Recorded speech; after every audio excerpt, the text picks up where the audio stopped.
might help to start by clarifying the difference between augmented and virtual reality. Virtual reality is immersing yourself, surrounding yourself in a completely new or completely different experience. Whereas augmented reality is often overlaying your physical reality, your current reality, with the context of new information, of data, of real-time information on top of that experience. Augmented virtual reality has been the subject of science fiction for several decades. And we often find the most interesting and exciting stories around these technologies in the consumer space, driven by gaming and education and entertainment. We believe we're reaching a tipping point for the enterprise, where we've seen device costs come significantly down. We've seen standards being created for both augmented and virtual reality, and we're seeing app ecosystems being built, all telling us that the use cases for the enterprise are going to far outweigh and surpass that of the consumer world.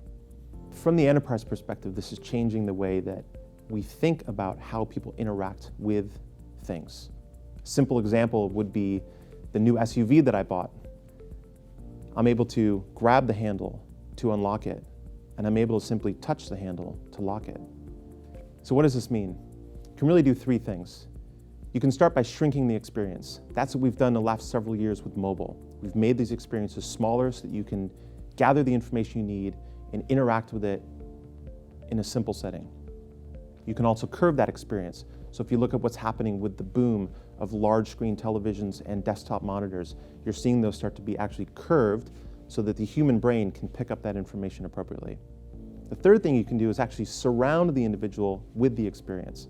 And that's what the promise of augmented and virtual reality gives us, is the ability to immerse ourselves in these experiences so that cognitively we can distribute the load of everything that's happening, make decisions, take action, and learn from our surroundings, interact with our surroundings in a new way. So to me, this all starts with design. Designing for the individual, not just for the business case and the use case, but designing for the affordance of new interactions and new interfaces. As human beings, we have a very short cone of focus, both psychologically and physically. Our ability to understand, absorb, and act upon large amounts of information is actually quite small. We're embracing the natural process of human beings. We're leveraging the technology as opposed to catering to it. And we're actually creating systems that adapt to the individual, as opposed to forcing the individual to adapt to the system. This is something that enterprises have always struggled with, and our ability to overcome those obstacles is going to change the game for how we design, for how we interact, and how we communicate across the enterprise.